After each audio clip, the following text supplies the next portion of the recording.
Good morning, everyone. I will start the session. Just a few words. So, welcome to this webinar, and you're available to participate in it. Just to introduce myself, my name is Bruno, and I'm a project manager at Mobinov, and I'll be your host for today's session. Before we dive in this webinar and discuss and explain the topics that we disseminate in our agenda for this webinar. Just a few important information. So this session will be recorded, and then through INFIMO channels, we will share the presentations and this session.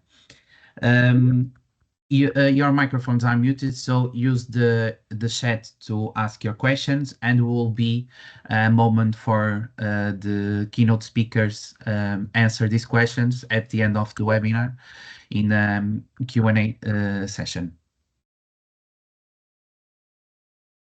Related to the today's agenda, we'll have three keynote speakers. So we will have for the EU Sustainability Directives, we'll have João Cavaleiro. Then we'll have for the sustainability policies Nina, that is a project lead.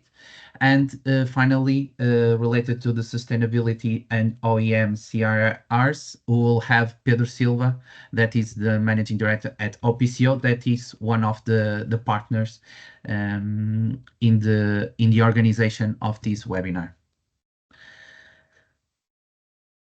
So just to introduce, before we dive into this webinar, I will explain the context or the reason that we are organizing this type of webinar. This is related to the INFIMO project, that is a European project, and the goal is to foster the cross-sectorial collaboration between mobility and ICT sectors. Our goal is to connect the relevant stakeholders of these value chains, including clusters, research institutions, and companies. And the goal is to accelerate the digital transformation and sustainability in these sectors. Related to the main goals, the first main goal is the collaboration. The idea is to organize activities related to fostering this collaboration between these sectors, but also between these three countries, Portugal, Georgia, and Estonia. Second, we are developing the two collaboration models that we will share the results at the end of the project. Will be end of April, beginning of May. Then with these collaboration models, we are supporting this science-based product and service development between this collaboration between all the stakeholders that I explained it before. The part of the involvement of women innovators, one of the tasks was to create a women in tech community between these three countries to enhance to involve more women in the activities. Also related to the best practice, so this exchange of knowledge, insights between all stakeholders in each country, and finally how we transmit these results and these important material, also not only for these three countries, but in European way through our networks of the partners. And just explaining the partnership, this partnership is, as I told you, in these three countries, the Baltic Innovation Agency and Estonia ICT Cluster for Estonia, the Georgian ICT Cluster for Georgia, and finally Mobinov, that is organizing this webinar. So with this introduction, I will give the floor to João, that will explain the first topic that is related to EU Sustainability Directives. So, João, I'll give the floor to you.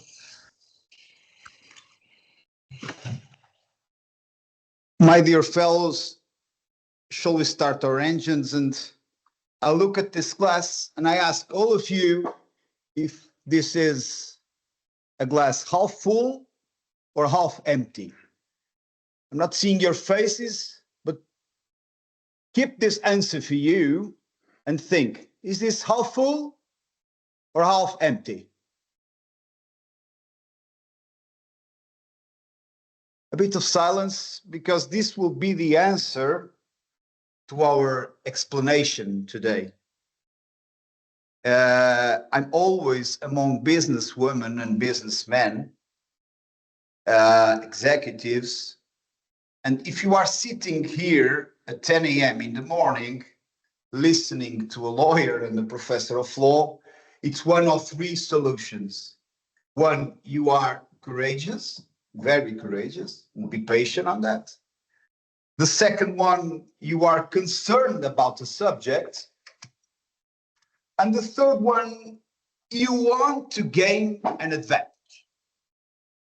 And at the end, you will understand what I am explaining with this.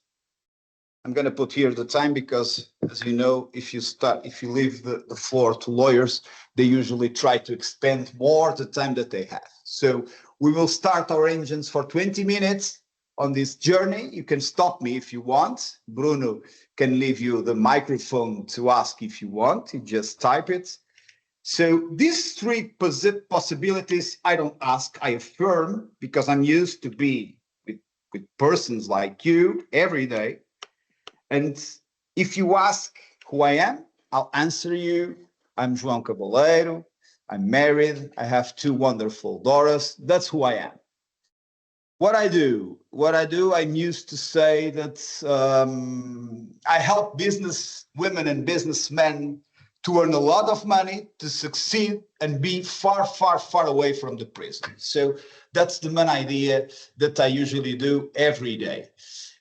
In a more strict way, I lecture law in the business faculty, and I'm very, very focused on business law, on mergers and acquisitions, on a subsector very relevant for you, and of course, for the past 20 years, for me, that's energy and environmental and politics that improve efficiency, energy in industry and in the movement, okay? I've wrote 5 books, 2 of them related with carbon market, with mobility, with natural gas in transportation. So this is where I am used to be. So I'm at home, I can assure. So Bruno, may I try to share a presentation with you?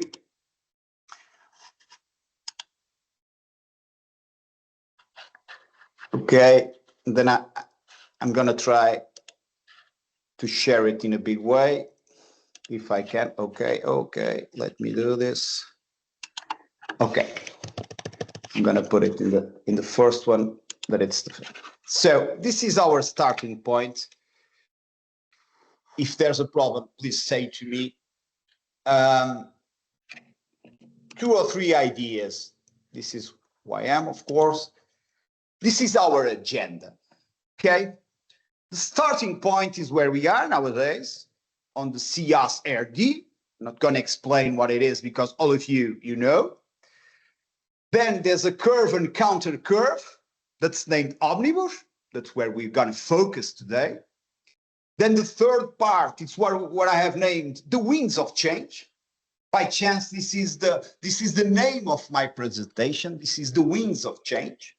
And at the end, it's a turbo. A turbo, what's a turbo? You know, you are in the automotive sector. But at the end, I'll give you some 3 or 4 ideas of a business lawyer, free of charge. But in what I believe, that's a wonderful opportunity to get a chance and to increase the value of your companies. Okay, so this is the area of the acronyms. Every one of you know this, and we're getting back over in the presentation here, but all of this, it's familiar for you, of course. There's a lot more, but this 7, 8 are the major importance since we're talking about European directives in sustainability and mobility. Okay, so this is the explanation. Everybody of you know this, but let's stop a little bit over here just to give you a little framework on the time. This new area of transformation in the ESG sector, on the legal point of view, we have to get back to 22nd of October 2014. Okay, that's there. This is the source of this. It's the European Commission legal timeline. You have it in their website. I just bring it up because you see, there's a lot of big major positions in the legal point of view until 26th of February 2025. Okay, where we have, please read this, legislative package to simplify European Union rules and boost competitiveness. This last part, it's not a joke. It's fair. It's the intention, the main intention of the Commission to give us a new framework on this matter. But take care because it seems there are good news. At the end, I think you will be happier with some news that I will give you, but be aware that it could be the biggest opportunity that you have in the past years to try to give a step. I can explain you why. Let's keep where we are now. Okay, we know that all large companies are covered, regardless where they are in the UA or not. You know that. You know that for sure. If you exceed these two of the three holds, total balance of more than 25 million, or a net turnover of 50 million, or a workforce of 250 employees. So this is where we are now. For SMEs, that's of course, you know the Portuguese market, and the Portuguese market is very focused on SMEs, good SMEs, as we've seen the trend for the past years, and that I can assure you for my work, there has been a lot of assistance to Portuguese companies that are being merged or acquired by international funds. So that's the way we're good. It happens the same with Spanish companies, with Hungarian companies. So that's a trend. And this directive has this rule, 10 employees, 7,000, 300,000 in total assets. You know that all these rules, it's what you are aware of. And you know you have to be in 25 reporting based on 24 data. That's the Article 5 of the director. I won't bother you with the articles because I'm aware that you could be sleeping if I start reading all the directive. It's just a framework to guide you in order to understand what it is. You know also that we have 4 waves. Wave 1 is what you know. Wave 2, it's large companies reporting in 26, reporting to 25. Wave 3, it's SMEs reporting in 27, based on 26 reports. And wave 4, you know, it's for branches of non-US, 29, based on 28. So this is the timeline. So there's the first answer. Why do you think the experts are concerned with omnibus? Why do you think that? I'm going to ask you to write here in the share. Why do you think experts are concerned with these new proposals that have been made at the end of February? If you want to write it in the chat, it would be good.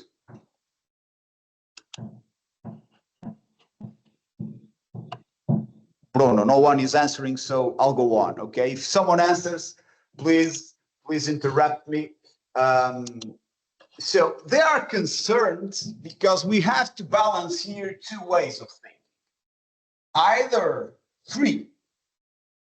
we want to protect more the environmental, okay, that's been the way that European community is doing, or you want in the opposite to get it more on the business way, on getting through with boost competitiveness of the companies, or you prefer something in the middle. So the experts are concerned with omnibus solutions because they think that the balance will be like this, will be heavier for the business driven than the environmental. So that's why they are concerned, and you probably would reach the same conclusions.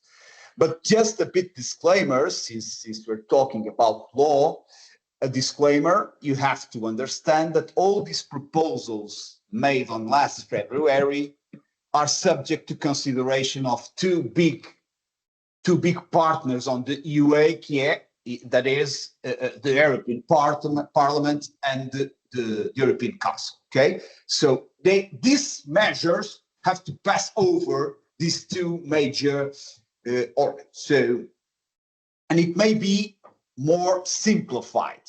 Okay, on the timetable, it's a bit uncertain and unclear, but Commission says that it will recommend the European Parliament and the European Council to act swiftly on this proposal and try to provide legal clarity for the companies. I know that's good ways for you, but please be aware that it won't be exactly what are in the proposals. It could be changes, so it's just a disclaimer. Just to give you a bit more on the motivations, boost competitiveness, unleash growth. The UA needs to foster a favorable business environment, ensure that companies are not stiffed with excessive regulatory burdens. I'm sure that all of you love these words. I'm sure that all of you think that all the burden that you will have to fulfill if you are in the major companies, these are words that you will love. So the achievement, European Commission wants to achieve 25% reduction in administrative burdens and 35% for SMEs before the end of the mandate. So it's a huge effort. They understood that the directive is too excessive. As far as I know, I have cross-border experience, and even though for other markets, these recommendations that are in force nowadays are a bit excessive. It's a shift that almost SMEs aren't able to do it. Okay, so you know the scope, and the scope by the legal point of view, it's very relevant here. Amendments to the CSRD, amendments to the CSDDD, amendments to the Carbon Adjustment Mechanism, and amendments to the Taxonomy Delegate Act for public consultation. For all of you, it's a bit theoretical, all of this, but it's very, very important, the particular issues of transformation that will be in any of these documents. So why do I think this is a wind of change? The first word only, if you want to keep a word from this presentation, the word is postpone. Okay, you know what's postpone. It's to get it for after, okay? And you know that the big companies, the wave 2 and 3 will postpone. I'm sure that all of you know that. The amendment of taxonomy disclosures, you all aware, of course. And what's important of this? Nowadays, you will probably have a huge change, for example, and this line, it's very important, reduction in the number of companies subject to mandatory sustainability reporting. Be aware. Probably the proposal will go forward and will change the guideline from companies with more than 1,000 employees. Nowadays, it's 250. in all your markets, for example, if you see Portugal as an experience, here there are not so many even medium companies with more than 250 employees. So it's a huge difference nowadays, but even though of 1,000, there are fewer and fewer. The second line, a net turnover of 50 million of assets of more than 25 million will be covered by the reporting obligation. Another thing, sorry. It's what happens to, sorry. Let me do it again. So you have to apologize because I'm a lawyer, okay? Let me see, not this. I have to change this from this over here. Okay. And then over here. And then this. And then this. Okay. Very important on this question. The Commission estimates change will exclude 80% of the companies from the sustainability reporting. Okay, 80%. Unlisted SMEs have been completely excluded from the scope of CSRD and therefore no longer required to report. But be aware, it's here that will be the opportunity. And I will show you why. There's a big proposal to introduce voluntary reporting standards for SMEs, SME standards to be developed by IFRAG. Okay, here is the big opportunity that all of you will have, because the standards, be aware that banks and big companies can request for companies in their value chain with less than 1,000 employees, of course. Most of you will work for companies like this, so be aware of this, it's very important. So there's a proposal to protect SMEs from disproportionate requests for sustainability information, whether they are a part of the value chains of the company. That's what Bruno was talking about in the beginning. So be aware of this. There's an intention to protect you for something like not proportional, and you know that the rules nowadays are a bit hard. And they will want to cover companies will only be able to request a limited set of information, okay? Always focus on voluntary reporting. This is the afterwards of this. And this line, it's also very important in this subsector that we're talking about. There will no longer be a set of sector-specific standards for sustainability reporting.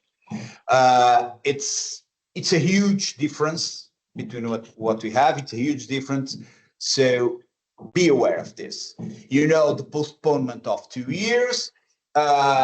You know, the proposal to postpone by 2 years the application of reporting requirements for large companies and parent companies of large groups. So this is very important for all of you. So this is the big word that you have. You have a word of postpone, but attention to this. CSRD will continue to be subject to limit safeguards on the omnibus package, okay? European Commission intends to issue specific guidance, okay? You are asking, but what type of guidance? We will wait, we will see. They're doing their efforts. We have to be aware, we have to be on this. So that's why clusters like this are important. They can assure you what is happening, okay? They can assure you the winds of change, and all in the tax issues, it's very important. At the end, the intention is to reduce of data points in almost 70%. So think on this. Commission, by postponing all this process, then you have the QR code in the chat, and then Bruno will share you the presentation if you want. But be aware of this. The most important thing that we have to leave over here, since I'm concluding, I have 2 more minutes to conclude. So just to give you a big recommendation on this. there will be changes on the national civil liability regimes. As you know, we have to transport the directives to the countries, and then on the insurance things, the countries will fix this. But since we will have a simplification, I think that on the insurance will be the same. And what a business lawyer like me can give you, and I can give you these 5 or 6 ideas, very important. What do I think? The main ideas. This is a wind of change, but this is a change of simplification, okay? In these big blocks, US, China, India, Europe, understood that one of their major industries, that's the automotive sector, it has to be efficient. Oh, this efficient, it's not equal to burden in the administrative point of view. So they've seen that the first idea of getting rules, it wasn't get the effect that the companies want. So as far as I've seen, the entrepreneurships and the businessmen and businesswomen, what do they want at the end? They want to add value to their companies. So be aware that voluntary ESG ratings are highly value rating stakeholders. I give you an example of M&A operations. In every merger and acquisitions that I support, over the years, there are increasing red flags on environmental matters in the companies. They're doing due diligence more and more specific on this type of questions. So your company will decrease the value if they don't support in this type of solutions. Okay. Second point, last year I've been in a tour with a bank explaining all the questions related with the funding. They are preparing nowadays spreads, insurance conditions better to the companies that prepare themselves to report themselves voluntary. Third, as you know, there are public tenders and European funds with ESG bonus criteria. They give you more. They can assure you more funding to your company if you have this type of position. There's the point 4, very important, on the energy sector associated to the mobility. There are nowadays, and they will increase, tax benefits to ones, for example, that incorporate biofuels, for example. Another very important, this is the opportunity that you have, this simplification, to gain a competitive advantage. It's now that you can, it's easier, it will be easier, by sure, because Europe is thinking they're losing the way, so it will be easier, so take the chance, because entrepreneurships always win when they take the chance. So try to follow the alignment of voluntary reporting. So this is what I have to give you. I hope I wasn't too legal. It's a way that we have to try to do. So I'm here at your disposal to answer your questions. And I hope I clarified the main ideas. It's a bit deep question, but I hope I clarified. So Bruno, I leave you the floor. Yeah, thank you, João.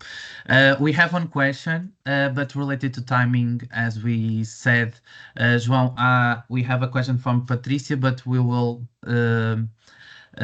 finishing the 3 presentations, and then we'll have the key Q&A session at the end. But João, you have a question at the chat, so prepare yourself then at the end of the 3 presentations to answer the question from Patricia. So I'll give the floor to Nina, and thank you. Nini, you are muted. Classic. Thank you very much, Bruno, and welcome to you all. I'm very happy to be here and present the Responsible Supply Chain Initiative. My name is Nina Freund. I'm working for the German Association of the Automotive Industry in the field of sustainability for pretty much 6 years now. And today, as I said, I'm going to introduce you to the RSCI, which is an industry-led driven initiative founded in 2021. but under the umbrella of the German Association of the Automotive Industry, and it's focusing on social sustainability in supply chains. We've heard now very much about legislation that is going on at the moment, and I will now introduce you to one solution that is supporting companies, especially small and medium-sized companies, but also larger OEMs, in implementing these requirements in their due diligence supply chain. So the RSCI, or the first ideas on the RSCI, reaching back like 5 years almost, when companies within the association were facing major challenges when it comes to ensuring sustainability along their global supply chains. But at the same time, of course, we had the legal requirements that we just heard at a national and European level, but also customer and civil society that were demanding fair working conditions and sustainable supply chains. At the same time, we had several sustainability questionnaires and audits going on. And there was a request within the association, the VDA, to establish a common questionnaire on sustainability topics and to be able to share them with different customers along the supply chain. So this time the RSCI assessment program was founded or developed as a standardized assessment and also exchange mechanism that is verifying the social compliance or performance along automotive supply chains, and the results are mutually recognized by different customers. It's especially developed based on the needs of the automotive industry, of course, and it's a particular approach for small and medium-sized companies that are looking for a more practical approach to improve their sustainability in the supply chains. So the RSCI assessments or audits are an integral part of exercising due diligence throughout the supply chain. They are evaluating the conformity with the assessed location based on the VDA sustainability guidelines, but also drive sustainability guidelines. Maybe some of you are familiar with the SAQ, that is a self-assessment questionnaire that is checked by the NQC platform, and we are asking our members to do this before an RSCI assessment. RSCI assessments are also offering transparent and comparable results that can be shared by a mutual IT platform. And in the end, they may result or not result in an RSCI label that is then confirming that based on our execution standard, no indications of fundamental or critical violations are found at the time being of the assessment, of course. So we're offering a solution to companies to fulfill their corporate supply chain due diligence, but of course also having a very joint approach. Moving forward with the main elements, many of them I touched upon already, so I don't want to go through all of them, just highlighting a few that are very important to us. It's really a pragmatic approach that is designed for the automotive industry, for small and medium-sized enterprises, ensuring that those smaller companies are also able to have an efficient approach on checking sustainability topics on site at their supplier sites, but also at their own facilities, of course. We're also having a very international approach. The assessments are conducted globally with a big focus on Asian countries. We're conducting audits now for a bit more than 2 years, 2.5 years. We've seen that many of those assessments were conducted in China and Thailand and India, but also in Mexico, also Northern Africa, of course, also a few in Europe. Last year also, our members assessed their own facilities, so there were a focus on German facilities as well. Not all of them passed the assessment, so also there's room for improvement. And yeah, the results are all controlled via a central IT platform, and these results can be shared with different customers that are registered on the IT platform already. We do have very high quality requirements for auditors and also for the audit firms We're working together with 8 audit firms. I have a slide on this later. And we're also working together with an experienced partner, which is the Responsible Business Alliance. I don't know if some of you know them already. They are already doing sustainability topics and also audits for the electronic industry, or they came from the electronics industry originally, and they're doing their own assessments. They are very extensive, touching upon very many topics, but we're working very closely with them together, and they're providing also the platform to us. They're in charge of the training for auditors. They're also working together with the audit bodies for us. So they're basically doing the whole operational side for us, so that we're not reinventing the wheel in this regard.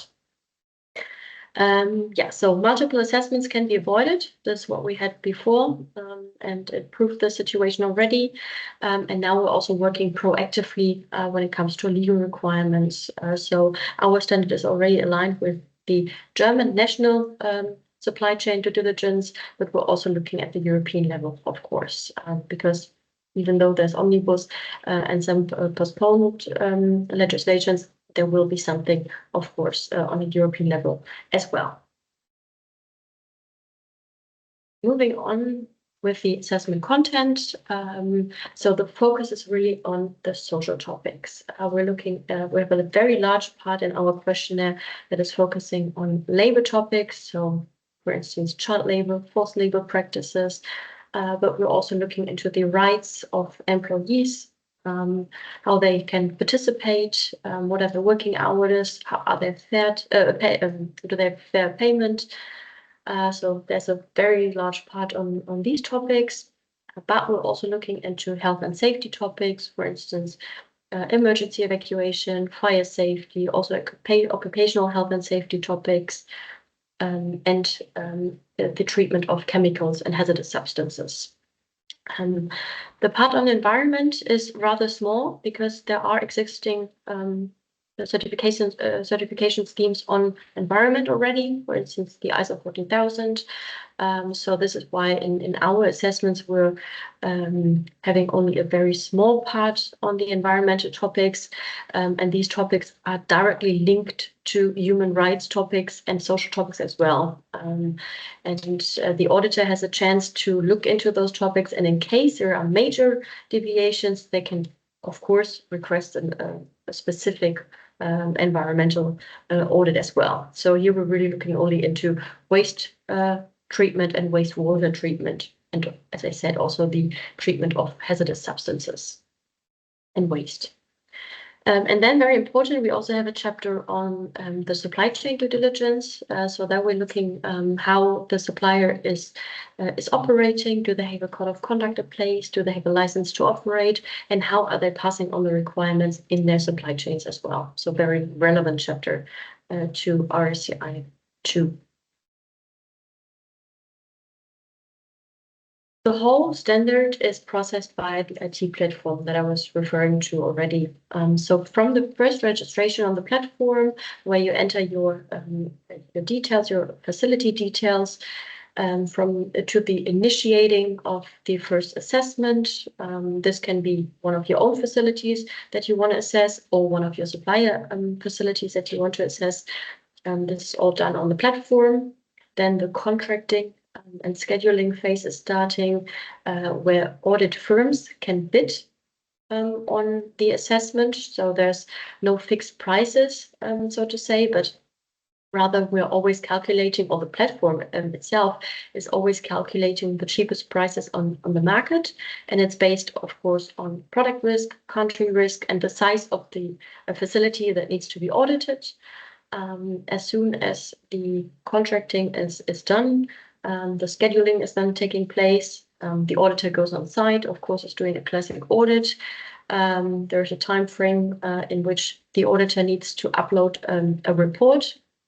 And based on what is found on site, there will be corrective actions in case there were major deviations, or the supplier immediately receives an RSCI label. There are different kinds of labels. So if there are no deviations on site, the label is fully valid for 3 years, 36 months. In case there were minor deviations, we do have an incentive to work on these deviations. So the label only valid for 30 months. In case major deviations were found on site, we only issue an interim label that is valid for 9 months. In this time frame, the supplier or the facility has to work on their corrective actions and make sure that those topics are dealt with. And this has to be shown in a follow-up assessment. And a case of critical or zero tolerance topics, so this is really about forced labor, child labor, etc. No label is issued, and the facility has to do a full initial assessment again. This is it on the process of the assessment. I said already we are working together with 8 certified audit companies. Many of you, I guess, know them. These are the big ones that are providing their third-party auditors that are going on site. With RSCI, it's also possible to conduct second-party assessments. So our members can nominate someone from their teams that has relevant work experience in social audits and has already done a training in a social audit scheme, for instance, SRA 8000. And then they're doing a training on RSCI with an exam. And if they pass this exam, they can also do RSCI assessments at their supplier sites, of course. So the concept of second-party assessments is, I think, pretty unique to RSCI. And it's better for our members because it's cheaper and it's also quicker. And we do have the same quality standards, so it's also the same quality as the third-party assessments too. They said we founded our own association in 2021. So we detached the project a bit from the VDA, simply because we want to give non-VDA members the possibility to join the RSCI, which are, for instance, members that are not based with their production sites in Germany. So we want to grow internationally. So that's why we have our own association with our own structure. We do have a governance board consisting of 4 members, Ford, ThyssenKrupp, Rose, and ZF, so OEMs and supplier companies. And currently we do have 28 members from companies and also 3 associations that are part of the RSCI. We're continuously growing. And me and my colleague are providing the support to the association. We are the RSCI Secretariat. And the RSCI office, as I said, is provided by our partner, the RBA, that are doing the whole operational side for us. Coming towards the end already, I want to give you an overview of our current member companies. As you can see, we're uniting the big German OEMs, but also international OEMs. Such as CATL that joined end of 2023. We do have small and medium sized suppliers ranging from Wagon Automotive that joined recently to larger ones such as ZF. They're also engaging in our governance board. And we also have 3 initiatives being part of the RSCI. VDA itself is a member to RSCI, CLEPA as a European supplier association, and Drive Sustainability. These are the ones that are providing the SAQ, the self-assessment questionnaire. So we're closely working together with them because we say it's a whole process that companies need to fulfill from the code of conduct, business partner code of conduct, as first self-assessment, risk analysis, then an assessment on site to verify the situation on site, and so on. So it's a whole process. So that's why we're closely together with working together with other associations and initiatives as well.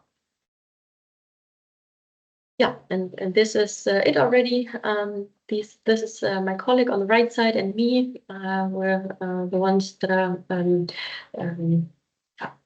happy to answer your questions. You can also visit our website or send an email or call us in case you have any questions. And yeah, thank you very much. Thank you, Nina, for your presentation. So if you have any questions, please put in the chat.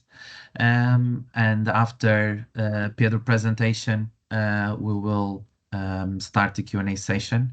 Pedro, I will give the floor to you. Okay, Bruno, thank you very much. I believe I will have around 20 minutes, right, for the presentation. I'll try to keep the time. So sharing the presentation and starting. I'll start. Sorry, because working with two screens can cause some issues. Now I think it is okay.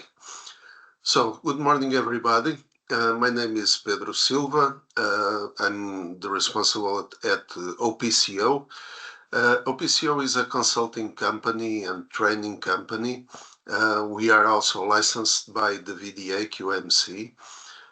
And our work normally is to work in the interface in between the requirements and the companies.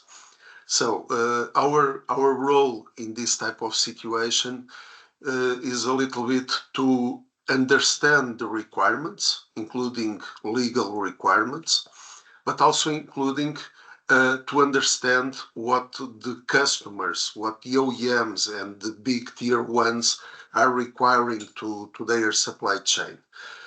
Normally, we act with the certification schemes for the automotive industry. Most of you know the ISO 9001. In the automotive sector, we have a specific standard for it, the IATF 6949, and that's where most of our activity takes place. And what is the situation? The situation is that to comply with the IATF 6949, any company in the automotive sector will have to comply with legal requirements, statutory requirements, and in these, the sustainability requirements are included. And taking the words from João Cavaleiro, the winds of change, they are really blowing in this direction, because as the certification scheme is mature, these new, let's say, new requirements are being put into place, and in some situations a company can be caught on surprise. Let me just tell a very short story with one of our customers. We were supporting them in this type of situation, the certification, and then they got approached by Volvo Cars, the Swedish OEM, Swedish-Chinese OEM. And Volvo was willing to come and to do an audit. So we start working to prepare the audit, as usual, meaning according to the normal standards, IATF, VDA standards, and so on. The topic was that the Volvo approach was completely focused on sustainability.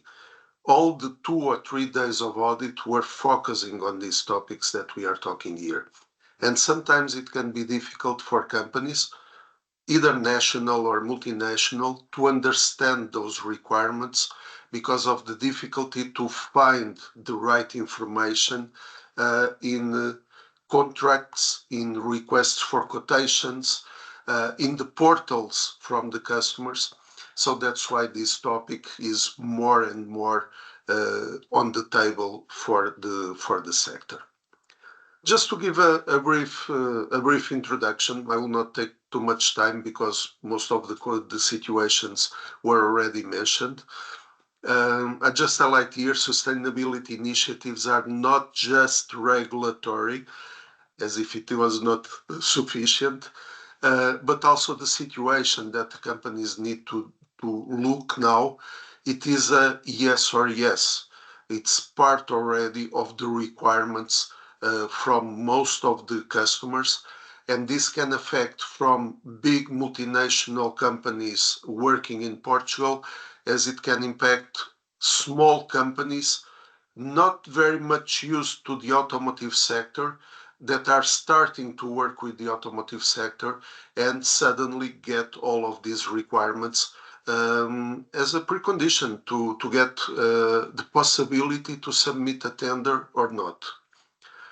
So, of course, it was being said already, the CSRD, the ESG requirements, everything that is behind, all the objectives, mainly driven by Europe, to achieve the sustainability in terms of environment, health and safety, and all the requirements are more and more coming to the requirements.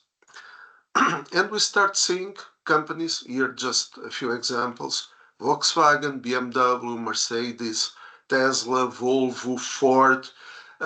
Here we are talking about OEMs, but big tier ones. Nina just spoke about ZF, about Continental, that we'll be talking here a little bit. All of those companies are putting those requirements into the table. One thing that also happens several times during our activity next to our customers is who is the responsible person to take care about this. And here from the participant list, I could see some familiar names. And this can be split in the company. It can be related to someone related with environmental management, but it has to do also with who is in face of the customer relation. This can be related to an integrated management system for quality, safety, energy management, environmental quality. So the way how these requirements enter the company can vary a lot from company to company. And one of the topics here is that those requirements are identified right from the beginning of a new project, right from the beginning, even before submitting an offer, so that they can be taken in consideration and the organization can adapt to comply with them. Also from our perspective as car users, the impact, the information, all the requirements and all the information that we are surrounded in terms of sustainability, of course, that will lead the companies in this way. And not only because it is a requirement, but because it will be a competitiveness factor. Definitely, all companies must look to this. And I would even say that not only the big companies that will be the first ones to be affected, but also small companies need to start looking to this in order to prepare themselves to be ready for when the legal requirements are in place, and before that to comply with the OEM and customer requirements.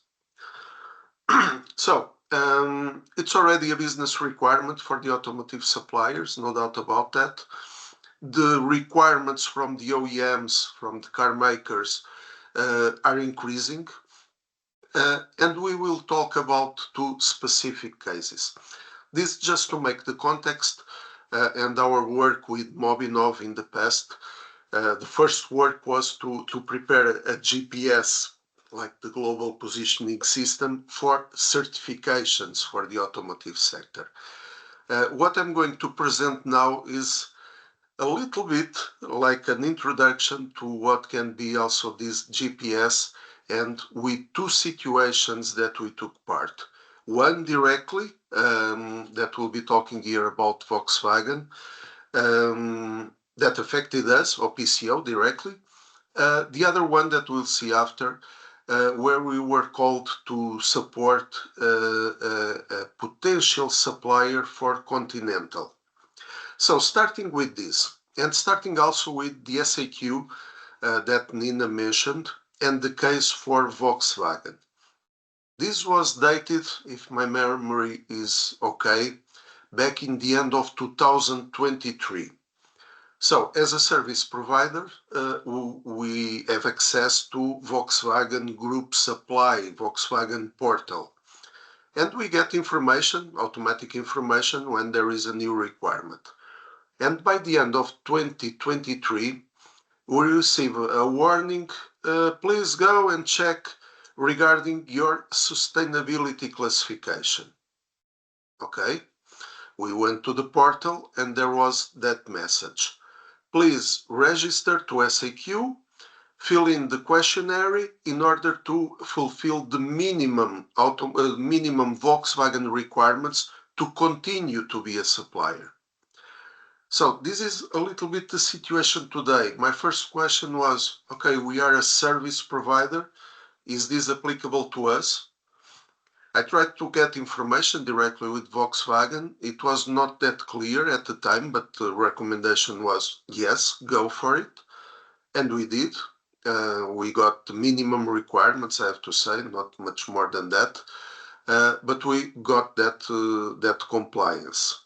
Later on a workshop session with people from Volkswagen, from the plant here in Portugal, this come up to the table again.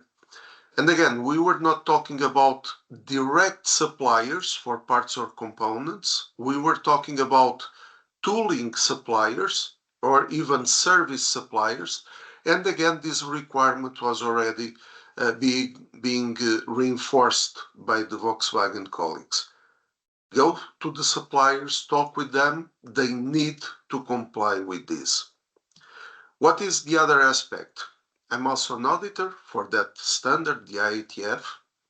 In many cases, I'm auditing Volkswagen suppliers, and this situation is not clear for them.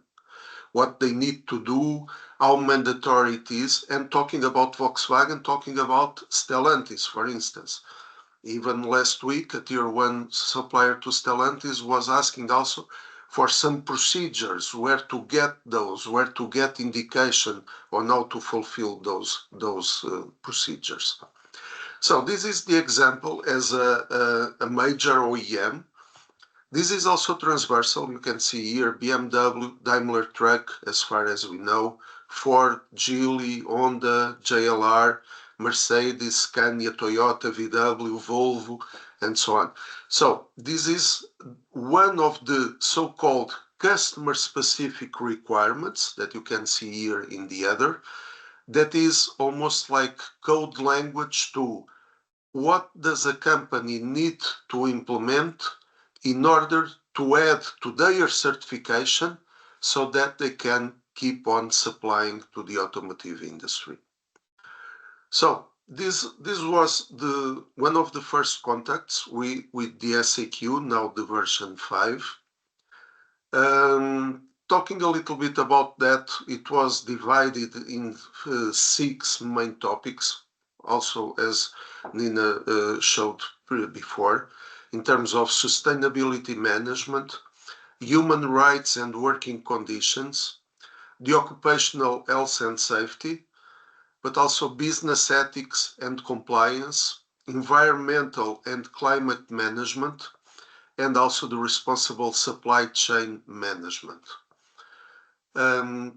If we talk about this and talking about Western companies, talking about companies already certified by these standards that I've mentioned, talking about companies that have a direct or indirect relation in the automotive sector, many of these situations are already the day-by-day business. Some others, not so much. Some others might even be dependent on the type of industry that you are working on. One of the topics, for instance, the purchasing raw materials, minerals, the use of chemical products. So of course that this is generic for all these activities. So you need also to adapt to your own reality and to understand what is applicable, what is not applicable, and what is still to be done. As objectives, what are the objectives? What is the objective of this situation? Well, I cannot add much more to what has been said already. But to start with the mandatory factor, it's mandatory to do. So for a supplier, there is no option. If they want to keep in the game, this is one more requirement to comply. But as we many times say, we need to look to the, I'm remembering now, to the bright side of life, as the Monty Python, or to see what can we take from these requirements. There will be costs, definitely, but what can we take as a profit, as value added from these situations? And you can see here, traceability for raw materials, the work conditions, environmental impact, not only because it's legal, mandatory, but what we will profit, not only as a company, but as a society out of that. What are we giving the example also to our supply chains in terms of situations like circular economy?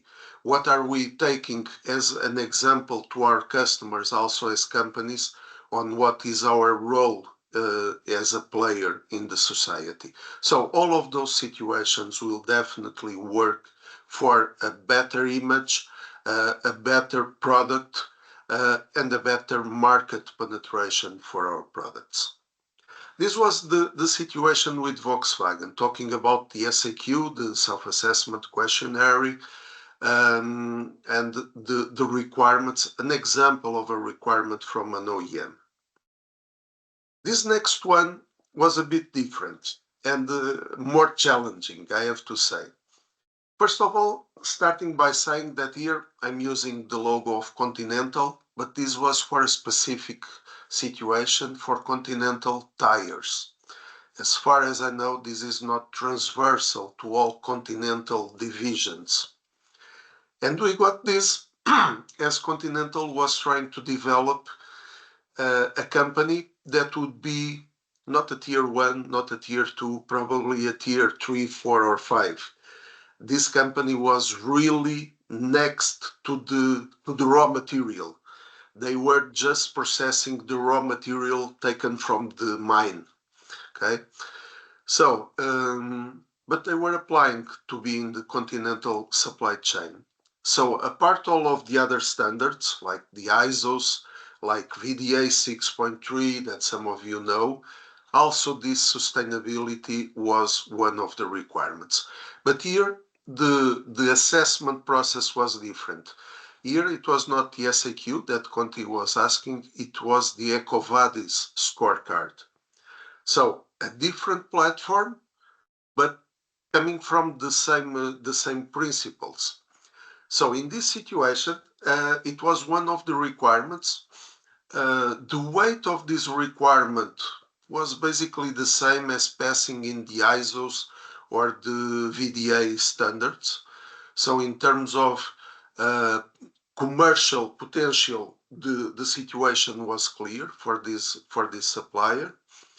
And they had to go and to understand what were the requirements. Some of them, as I was saying a while ago, as a company working in Europe, they were already complying, but some others were not exactly like that. At least in terms of documentation, it could be that the practices were there, but in terms of documentation, records, follow-up of KPIs, continuous improvement, there were still some activities to be performed. So in this situation for the EcoVadis, it's a bit different.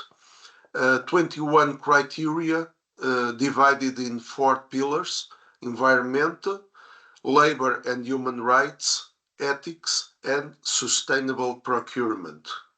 Okay, so a little bit different.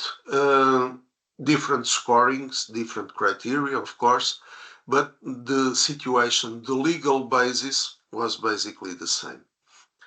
And then, as you can see, the objective is for the suppliers to be at least silver, if I'm not wrong.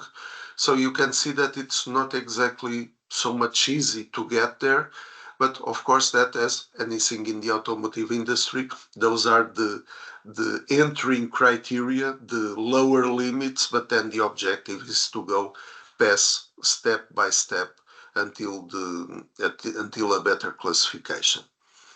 So it was the example for this company. So they were new to the automotive sector, completely new. And they had to adapt not only to the situations of the ISO and VDA 6.3 requirements, but of course also to these situations. As objectives also here, of course, supply chain transparency, and one important thing also, a risk assessment. Risk assessment in the automotive, we are already used to risk assessments, but to focus also in these situations, and this to link to one situation that sometimes it's well established, some other times it's not so much.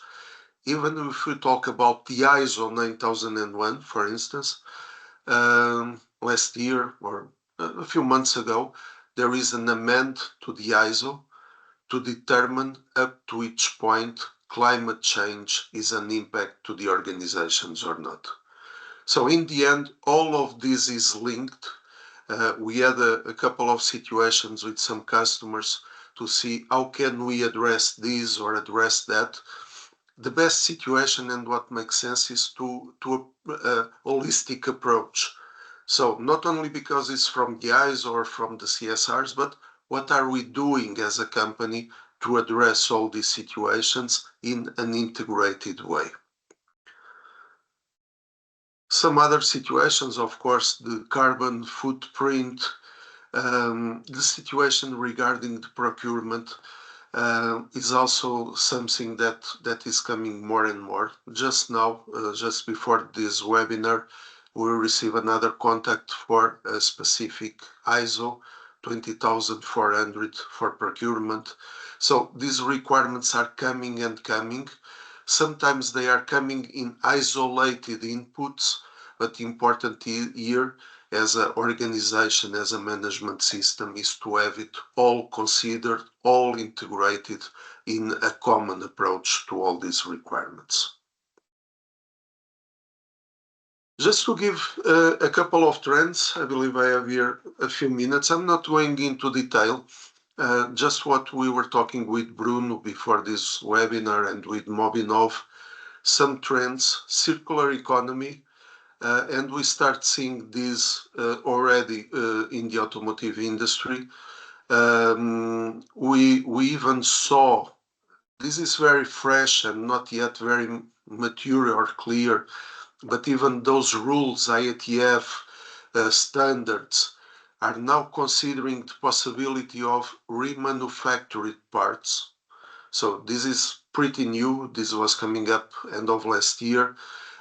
It's not exactly something that is going to be mandatory, but it's a way that we can see that the entity that rules the certification scheme is also looking to these situations. We have the sustainable procurement, and here we can see already some topics that not every time are very robust, even during audits. Conflict minerals, the requirements for the chemical products, legal requirements, not only for the countries of production, but also for the countries of destination of our products. And when we are talking about automotive industry, we can produce a component here in Portugal, send it to be assembled in the car in Germany, but the car can end up in South America or China or wherever. So all these legal requirements, these legal aspects need to be taken in consideration. And something that we start talking with Bruno as well in terms of decarbonization, but here in two aspects. Decarbonization for the components, and we start seeing the requirements for recyclable raw materials like polymers, for instance, but also the decarbonization for the manufacturing and supply chain.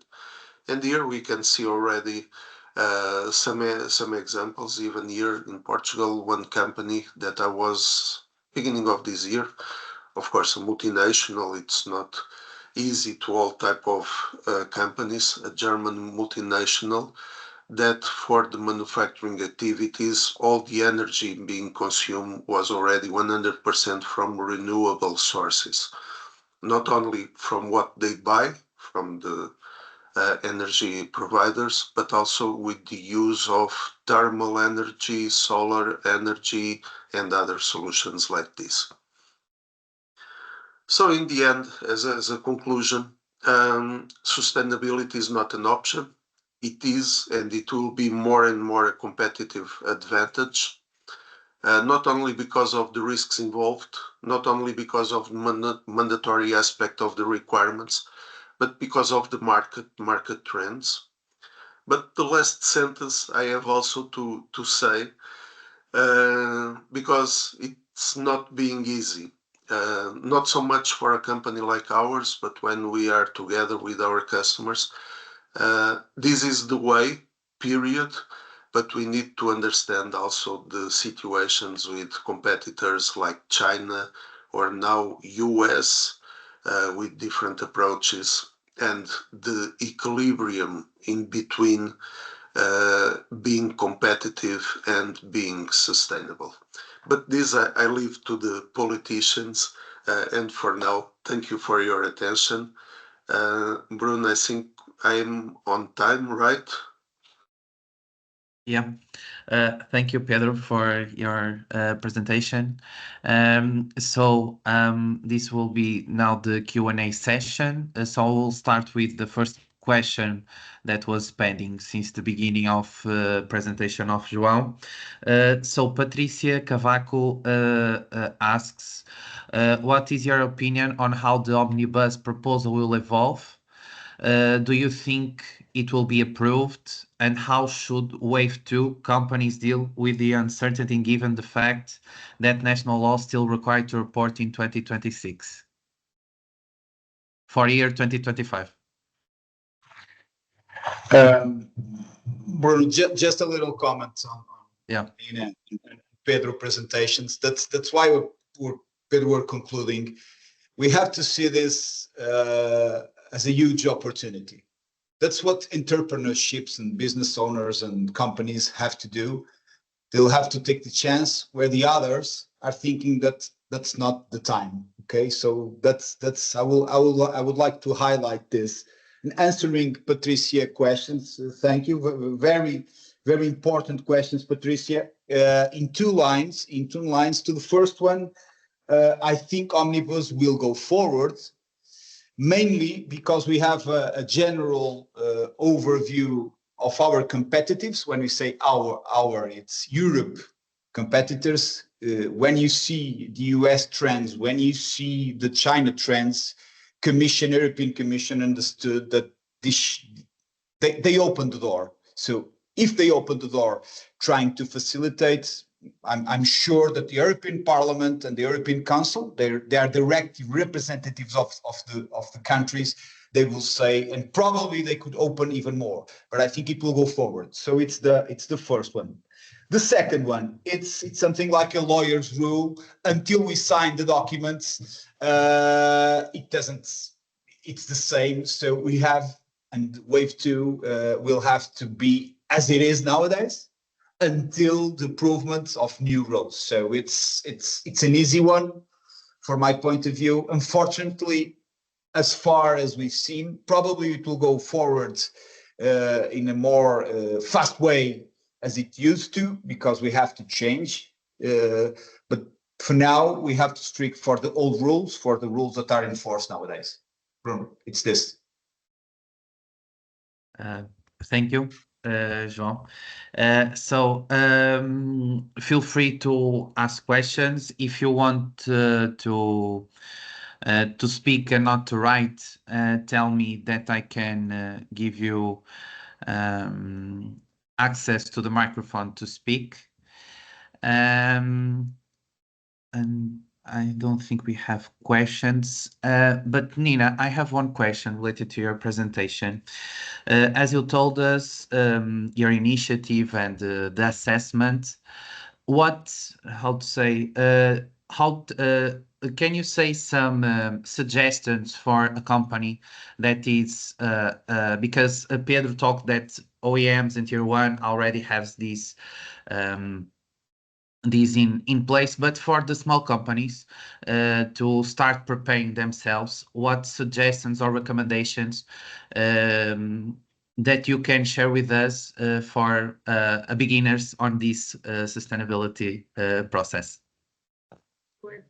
I would always recommend smaller companies to very closely align with the requirements in the regulation itself. So if you're looking, for instance, at the national law in Germany, but also, of course, on European due diligence law, there are different requirements when it comes to due diligence for companies. And this is not depending on any size of the company. So you need to have, for instance, a business partner code of conduct in place. This is the first step as a company. PDA just published one that can be used by different companies to pass it on in their supply chain. Then, of course, it's very important to do a proper risk analysis. And there are different tools that you can use for risk analysis. There are media screenings, for instance, pre-wave that can be used as a first filter to check what deviations might be in your supply chain. Then, of course, as Pedro was showing, there are different tools from Drive Sustainability, a self-assessment questionnaire that can be used to have a first impression on the risk in your supply chain. Also, Advogados is a good tool to get a very comprehensive overview on with a rating on your supply chains. And then in the next step, of course, you need to see what is on site. What is the situation in your supply chains on site? And there I would definitely recommend to do audits. There are different audits. RSCI is an assessment that is developed for small and medium enterprises. So it's a rather pragmatic approach. It's not a quick check, but it's a very efficient and lean approach to check the basic and relevant topics of the automotive industry. Of course, there are other larger audits that are also taking into account the management approach of your suppliers that can be used for different kinds of industries. For the aluminium industry, for the electronic industry, there are different ones. But RSCI is providing a pretty good first overview of the supply chain. And then, of course, you need to report on those topics as well. That's the next step. And this is the fifth part, the grievance mechanism. So in case there are any deviations out there in the supply chains, they need to be reported, or there need to be a way where they can report it. And this is a proper grievance mechanism.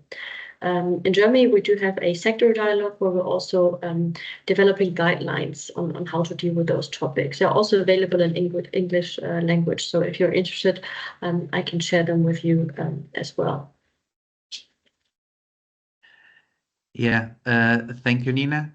I don't see questions, but I can ask you a question. It probably won't be just for Pedro, for Nina, or for João. Probably can ask this question for all of you because it's something that is starting to worry us. Considering that these directives were changed and postponed, do you think that SMEs companies, because they are not now obliged to this, and instead of using this extra time to adapt to the news, to the directives, to the changes that they have to do inside of their own company, will they abandon these changes and delay the transition? Or do you think that because OEMs will continue to drive this need, they will continue to do these changes?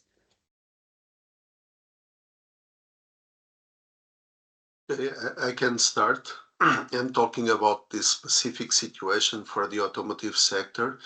I would say that those SMEs or those companies, whatever the dimension, if they want to stay in the game, if they want to keep on receiving requests for quotations, submitting offers, they will have to do it. Of course, there is possibility of not be willing to be in this supply chain and leave and take other options. Of course, that's always necessary. But from what we are seeing, this is a no option situation, and it's not only related to the tier ones that work directly with the OEMs, because as we saw, most of the tier ones are already asking that. And one of the situations is the management of the supply chain. Okay, so even if you are a tier 2, okay, in order to be compliant, you will need somehow to pass that down the supply chain. This is coming from, at this moment, and making a short resume, this is somehow being, from that amendment to the ISO 9001, is already stated in a standard or a guideline for the automotive industry, that is the Materials Management Operations Guideline, a logistics evaluation that is mandating that. And these situations of the customer-specific requirements. So I think that here will be no much option unless to quit to be in the supply chain. Thank you, Pedro. I can only support Pedro, what you just said. It's a very dynamic field. The requirements for SMEs are changing. So companies need to be prepared very properly and always keep an eye on legislation and also customer requirements, as you said. But there are some collaborations already in the automotive industry that can be used and that are simplifying this. For instance, the SIQ and RSCI. This is really helping companies to have it more, the complex field to a bit more simplified. And just one more comment, because I was saying this, there is no option, but also to say another thing. This is a process. This is a step by step. First situation is to get awareness about what is required. And definitely the first steps are not that difficult. Okay, so it's the starting, it's to understanding, it's to define our policies. Then yes, maybe we'll have to do some kind of investments, to have some kind of costs, but it's always to keep an eye on what are we also taking as profit from those situations. And we could see this with this small company that I mentioned. They were able to qualify as continental suppliers, and then it's the continuous improvement.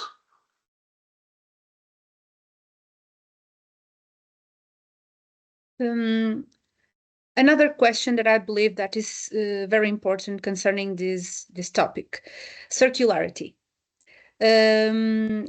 For companies that are already certified, and Pedro, you've spoken about the certifications that most of the companies have.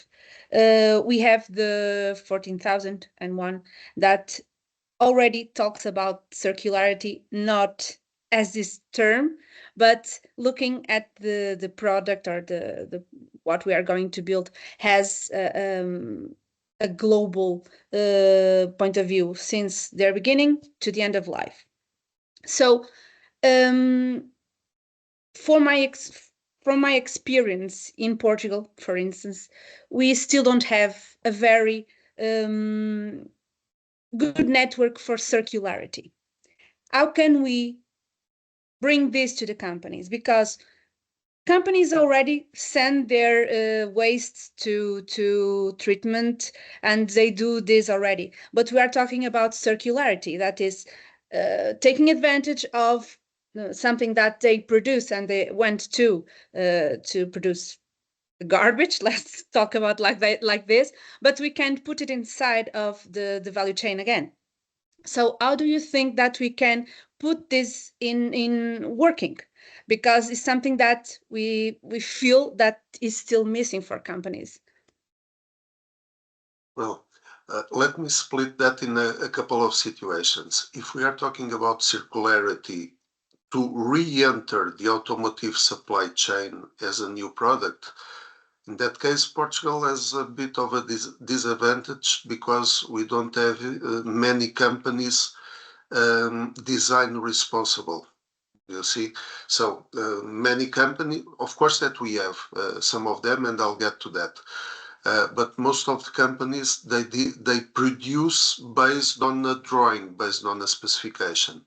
And for that case, there is already requirements for textile products, for plastic products, that the OEM or the design responsible entity is already defined green products to be introduced. Of course, it represents also some challenges to see how those new products are going to behave in terms of processing, but that already exists. Not going exactly for the reintroduction in the supply chain, but circularity for other uses. Last October, for instance, when we had our automotive summit, it was in Agda, next to to a foundry, OPCO, and with the association that is also related to that. So in that situation, for instance, to reuse the sands or the materials that are a result of the foundry process and to find other applications, that is the betting on innovation, betting on development, not exactly to reintroduce to be present in a car, but to reintroduce to have other uses and to take that advantage.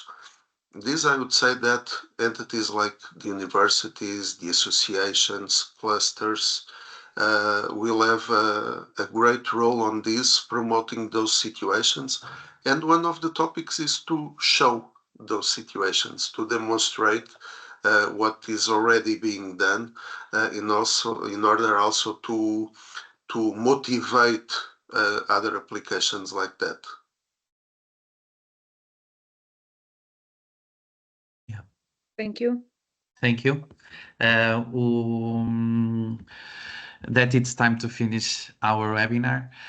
So thank you once again to our keynote speakers, Pedro, Nina, João, for your collaboration and availability to present their crucial insights related to this topic of sustainability.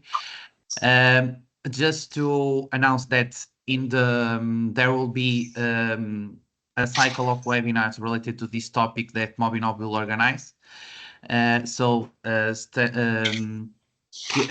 We will share in our social media, our communication channels, these next webinars. And as already announced, we will be sharing the presentations. And if you have any doubts, in the presentations we'll have the keynote speakers contacts, and feel free to contact them directly. Thank you once again, and have a nice week. Thank you, Bruno. Bye-bye. Thank you very much. Thank you all. Thank you all. Bye-bye. Thank you. Thank you very much. Bye-bye. Bye-bye.